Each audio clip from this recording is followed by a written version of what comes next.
संभागवार बड़ी खबरों का सिलसिला शुरू करते हैं। सबसे पहले बात करते हैं कोटा संभाग की बड़ी खबर बता रहे हैं हमारे सहयोगी सचिन ओझा।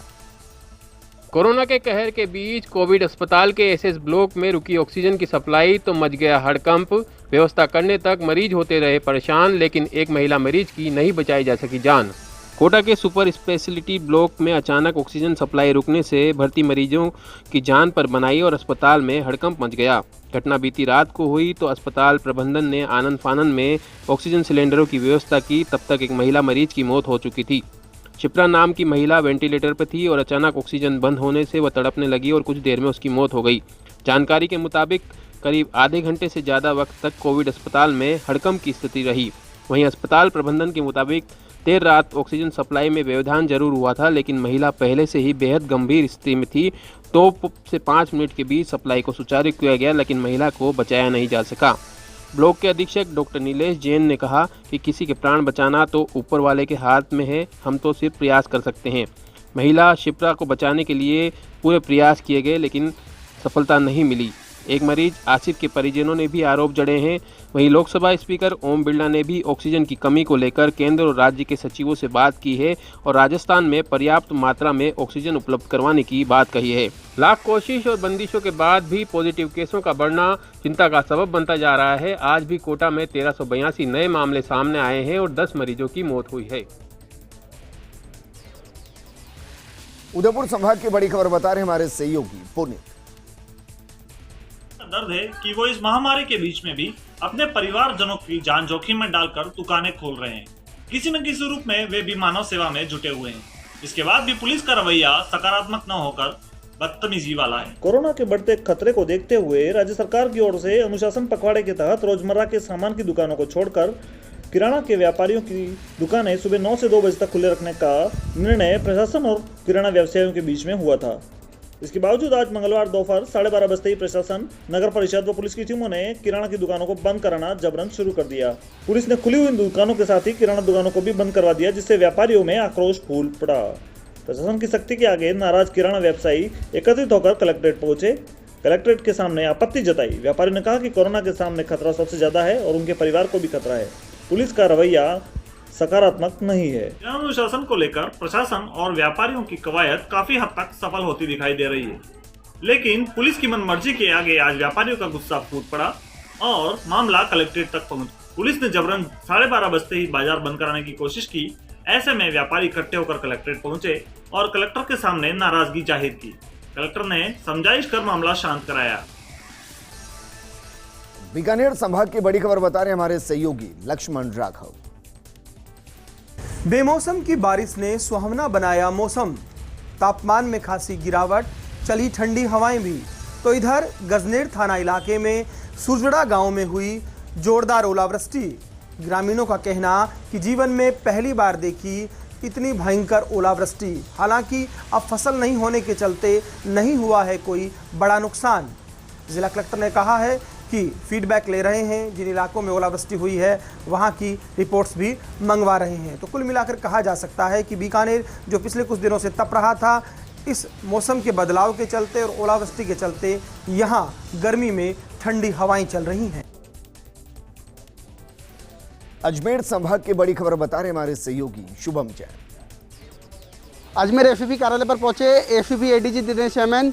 राजस्व मंडल प्रकरण को लेकर के की चर्चा। अधिकारियों की फैली बैठक, साथ में पहुंचे जांच अधिकारी सीपी शर्मा। राजस्व मंडल अजमेर घूसखोर मामले में जांच प्रगति की जानकारी लेने आज ACP ADG Dinesh MN Ajmer पहुंचे और अधिकारियों के साथ लंबी बैठक ली। पत्रकारों के साथ बातचीत में एडीजी दिनेश एमएन ने कहा कि मामले में जांच तो तेज करने के लिए स्पेशल टीम बनाई गई है, जो अब तक के जब्त दस्तावेजों और सबूतों के आधार पर अपनी जांच को आगे बढ़ाएगी।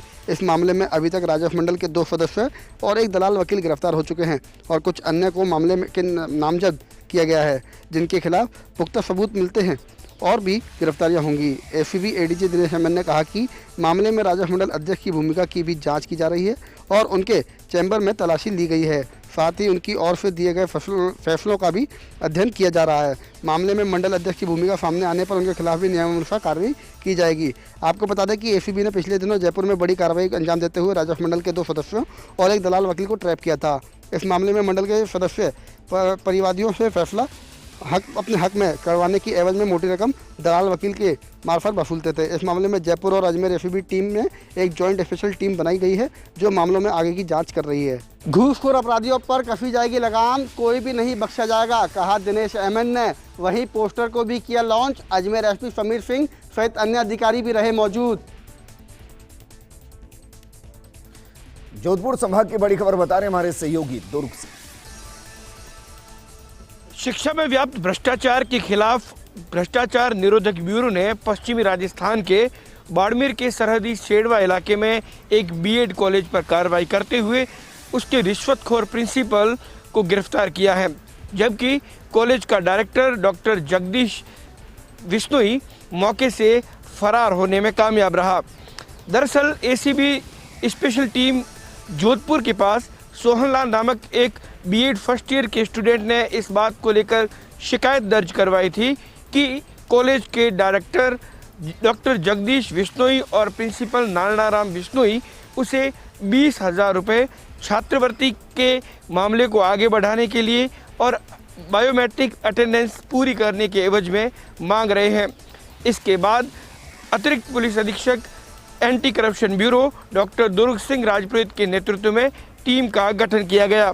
इस टीम ने शेड़वा में पहुंचकर गुप्त तरीके से इस पूरी शिकायत का सत्यापन करवाया और जब यह बात सत्यापित हो गई कि परिवादी के द्वारा जो शिकायत दर्ज करवाई गई है वो एकदम सही है, तो यहाँ पर एक पूरा जाल बिछाया गया जिसमें प्रिंसिपल नारायणाराम विश्नोई पकड़ा गया।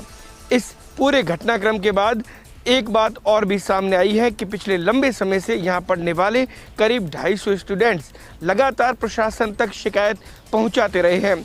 उनका ये कहना था कि यहाँ पर जिन 250 बच्चों को एडमिशन दिया गया है, दरअसल उन कॉलेजों के भवन का धरातल पर कहीं नामो निशान तक नहीं है, लेकिन कहीं न कहीं शिक्षा विभाग और संबंधित दूसरे डिपार्टमेंट्स की मिलीभगत से शिक्षा का यह धंधा लगातार फल फूल रहा था। अब एसीबी डायरेक्टर की गिरफ्तारी में लगी हुई है, साथ ही साथ इस प्रयास में भी लगी हुई है कि उसकी गिरफ्तारी के बाद इस बात का पता लगाया जाए कि शिक्षा के इस गंदे धंधे को चलाने वाले गिरोह ने कितने फर्जी स्टूडेंट्स को डिग्री और दूसरे कागजात उपलब्ध करवाए हैं और इस धंधे में कौन कौन शामिल हैं। भरतपुर संभाग की बड़ी खबर बता रहे हमारे सहयोगी रवि कटारा। भरतपुर में बजरी माफियाओं के हौसले बुलंद, पुलिस के रोकने पर बजरी माफियाओं ने की पुलिस पर फायरिंग। कोविड के लिए बनाई गई थी चेक पोस्ट। नेशनल हाईवे पर पुलिसकर्मी उत्तर प्रदेश की तरफ से आने वाले लोगों की कोरोना चेकिंग और उनके नाम लिखने के लिए तैनात किए गए थे।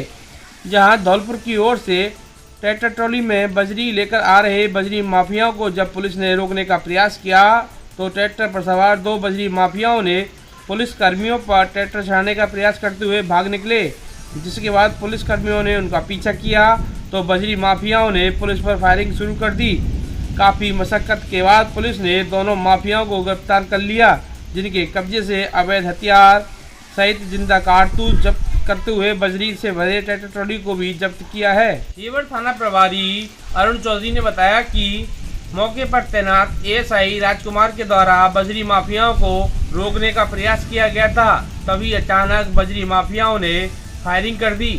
पकड़े गए आरोपियों से पुलिस के द्वारा पूछताछ की जा रही है। एक छोटे से ब्रेक के लिए